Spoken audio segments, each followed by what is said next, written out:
Quizá la visión que tenemos del mundo no sea tan real, verdadera y definitiva como pensamos. ¿Estamos seguros que todo es como está establecido? ¿Estamos realmente despiertos? ¿Conocemos realmente el mundo que nos rodea? ¿Nos conocemos de verdad a nosotros mismos? Al primer momento podemos pensar que sí, pero si nos estudiamos un poco, veremos que desde el mismo momento en que nacemos, la familia, la educación, el colegio, la televisión, el sistema, etc., se encargan de darnos una descripción del mundo y de nosotros mismos, que no nos queda más remedio que adoptar como real. Sin embargo, esa descripción está formada por un conjunto de ideas preconcebidas o conceptos preestablecidos de la realidad, es decir, que en realidad damos por sentado de antemano que el mundo que nos rodea es de determinada manera, no en base a nuestra propia experiencia y comprensión, sino en función de lo que nos dice la ciencia, la sociedad, los códigos morales, las creencias religiosas, etc. Eso nos crea unas estructuras o esquemas mentales que serán más o menos rígidos en función de la persona y la influencia de su entorno. Nos crea lo que podríamos llamar un programa psicológico, que nos envuelve y actúa de filtro alterado y condicionando todas las percepciones que podamos tener. De manera que, ante una misma realidad, dos personas con una envoltura distinta no la percibirán del mismo modo. Esto hace que no podamos percibir la realidad de las cosas limpiamente, porque al tener el intelecto lleno de ideas preconcebidas, todo lo que percibimos es automáticamente comparado con ellas, de manera que lo que realmente percibimos al final es el resultado de esa comparación. Por lo tanto, nuestro mundo se reduce a lo que ya está establecido dentro de nuestra psiquis. Todo lo que no encaje con eso es inmediatamente cuestionado y lo clasificamos como raro, desconocido, metafísico, mágico, absurdo, científicamente no demostrable, e incluso a algunos les genera tanto miedo e inseguridad que lo rechazan, lo rehuyen y hasta tratan de destruirlo o desacreditarlo, porque les rompe sus rígidos esquemas, porque pone en evidencia su ignorancia, su debilidad y el enorme vacío que constituye, en verdad, su realidad interior. Por ejemplo, seguro que alguna vez hemos visto a una persona y en relación a cómo va vestida, cómo habla, cómo se mueve, etc., nos llega una impresión y entonces la juzgamos. Damos por sentado que debe ser así o asá, porque en nuestro registro tenemos archivado que una vez nos contaron o vimos a alguien con un aspecto similar y que era de esa manera. Entonces comparamos y emitimos esa calificación. Pero luego resulta que conocemos a esa persona en su esencia, su vida y las causas de su aspecto, su comportamiento, etc. Y nos damos cuenta de que en realidad no era como habíamos pensado. Lo que ha sucedido es que una vez vimos o nos contaron algo y lo consideramos como real. Entonces nos creamos una idea preconcebida de que aquello era realmente así. Y al volver a percibir una imagen parecida, buscamos en los registros de la mente y nos limitamos a comparar volviendo a emitir el mismo juicio. Con lo cual, nunca alcanzamos a percibir la realidad del entorno, porque únicamente vemos las cosas a través de esa envoltura que altera la percepción y la condiciona de manera que acabamos viendo solo aquello que nos conviene.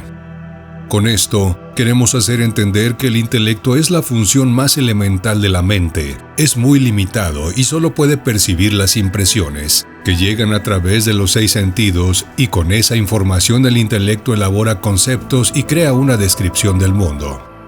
A partir de ahí, toda impresión nueva es juzgada y comparada automáticamente con los conceptos preestablecidos que ya tenemos. Pero ocurre que el mundo es infinitamente más amplio de lo que podemos percibir por los 5 sentidos. Intentar alcanzarlo con el intelecto es como querer ver la luna con un microscopio. Existen mundos paralelos aquí y ahora, pero solo es posible percibirlos a través de los sentidos del alma, y para ponerlos en actividad debemos despertar nuestra conciencia.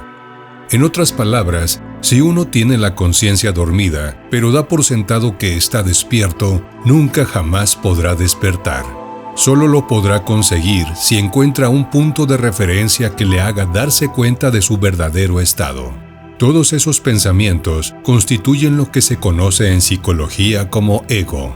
Habitan en el subconsciente y los hemos creado nosotros mismos a lo largo de nuestra existencia. Cuanto más ego tengamos, mayor será el inconsciente y por lo tanto menor será el porcentaje de conciencia despierta, es decir, más dormidos estaremos.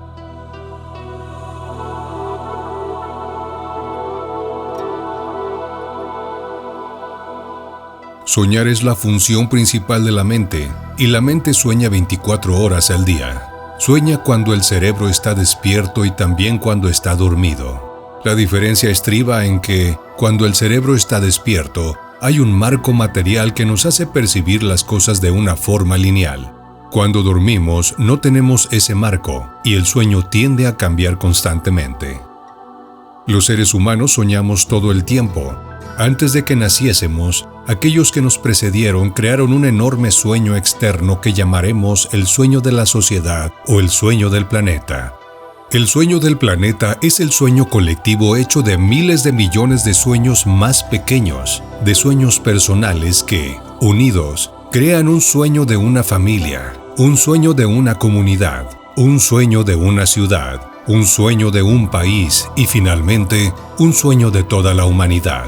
El sueño del planeta incluye todas las reglas de la sociedad, sus creencias, sus leyes, sus religiones, sus diferentes culturas y maneras de ser, sus gobiernos, sus escuelas, sus acontecimientos sociales y sus celebraciones.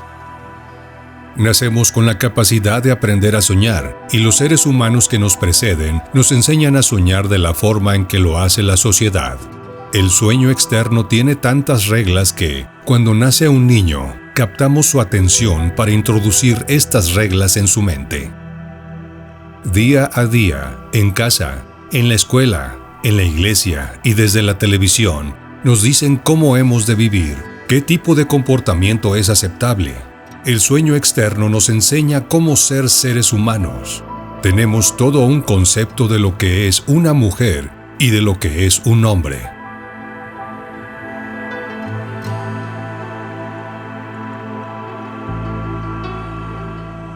Los adultos que nos rodeaban captaron nuestra atención y, por medio de la repetición, introdujeron información en nuestra mente. Así es como aprendimos todo lo que sabemos. Utilizando nuestra primera atención, aprendimos una realidad completa, un sueño completo. Aprendimos cómo comportarnos en sociedad, qué creer y qué no creer, qué es aceptable y qué no lo es, qué es bueno y qué es malo, qué es bello y qué es feo, qué es correcto y qué es incorrecto. Ya estaba todo allí, todo el conocimiento, todos los conceptos y todas las reglas sobre la manera de comportarse en el mundo. Cuando íbamos al colegio nos sentábamos en una silla pequeña y prestábamos atención a lo que el maestro nos enseñaba. Cuando íbamos a la iglesia prestábamos atención a lo que el sacerdote o el pastor nos decía.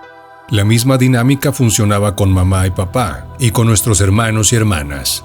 Todos intentaban captar nuestra atención. También aprendimos a captar la atención de otros seres humanos y desarrollamos una necesidad de atención que siempre acaba siendo muy competitiva. Los niños compiten por la atención de sus padres, sus profesores, sus amigos. Mírame, mira lo que hago. Que estoy aquí. La necesidad de atención se vuelve muy fuerte y continúa en la edad adulta. Tú no escogiste tu lengua, ni tu religión, ni tus valores morales. Ya estaban ahí antes de que nacieras. Nunca tuvimos la oportunidad de elegir qué creer y qué no creer. Nunca escogimos ni el más insignificante de estos acuerdos. Ni siquiera elegimos nuestro propio nombre. De niños no tuvimos la oportunidad de escoger nuestras creencias, pero estuvimos de acuerdo con la información que otros seres humanos nos transmitieron del sueño del planeta. Así es como aprendimos cuando éramos niños. Los niños creen todo lo que dicen los adultos. Estábamos de acuerdo con ellos, y nuestra fe era tan fuerte que el sistema de creencias que se nos había transmitido controlaba totalmente el sueño de nuestra vida. No escogimos estas creencias, y aunque quizá nos rebelamos contra ellas, no éramos lo bastante fuertes para que nuestra rebelión triunfase. El resultado es que nos rendimos a las creencias mediante nuestro acuerdo. Llamamos a este proceso la domesticación de los seres humanos. A través de esta domesticación aprendemos a vivir y a soñar. En la domesticación humana, la información del sueño externo se transfiere al sueño interno y crea todo nuestro sistema de creencias. Fuimos educados y enseñados en base al miedo, la culpa, la censura de que somos malos y hemos de ser buenos. De niño, cuando no acatábamos las reglas, nos castigaban. Cuando las cumplíamos, nos premiaban. Nos castigaban y nos premiaban muchas veces al día.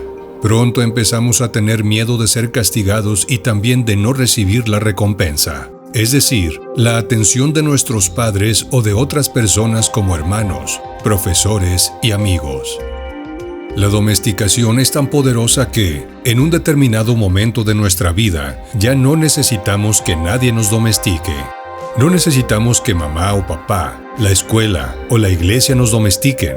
Estamos tan bien entrenados que somos nuestro propio domador.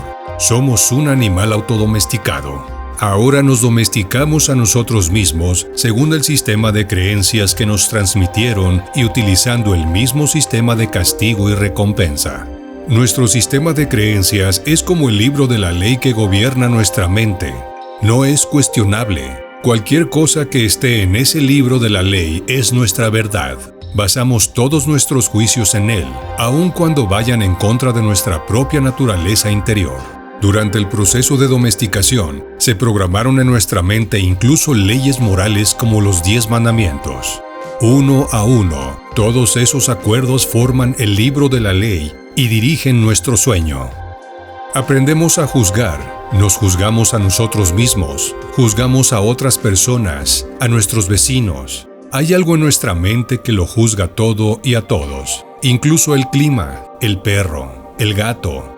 Armamos un sistema de creencias y aunque esté mal armado, nos sentimos culpables por lo que hacemos o dejamos de hacer de acuerdo a este sistema y este es el que nos genera miedo.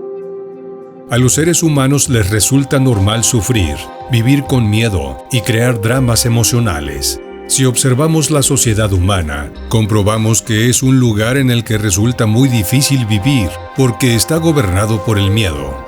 En el mundo entero vemos sufrimiento, cólera, venganza, adicciones, violencia en las calles y una tremenda injusticia.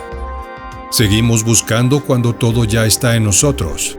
No hay ninguna verdad que encontrar. Donde quiera que miremos, todo lo que vemos es la verdad, pero, debido a los acuerdos y creencias que hemos almacenado en nuestra mente, no tenemos ojos para verla. No vemos la verdad porque estamos ciegos.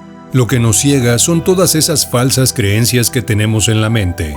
Necesitamos sentir que tenemos razón y que los demás están equivocados. Confiamos en lo que creemos y nuestras creencias nos invitan a sufrir. Es como si viviésemos en medio de una bruma que nos impide ver más allá de nuestras propias narices.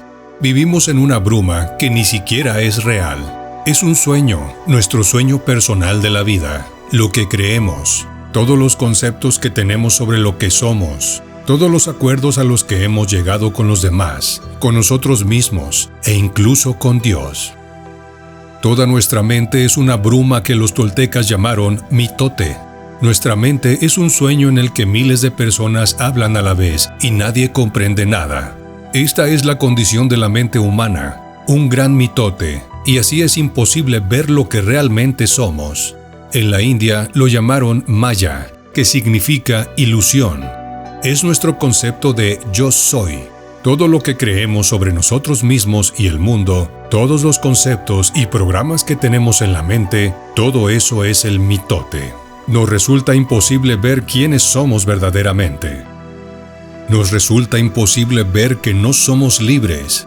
Estar vivos es nuestro mayor miedo, no es la muerte. Nuestro mayor miedo es arriesgarnos a vivir, correr el riesgo de estar vivos y de expresar lo que realmente somos. Hemos aprendido a vivir intentando satisfacer las exigencias de otras personas. Hemos aprendido a vivir según los puntos de vista de los demás por el miedo a no ser aceptados y de no ser lo suficientemente buenos para otras personas.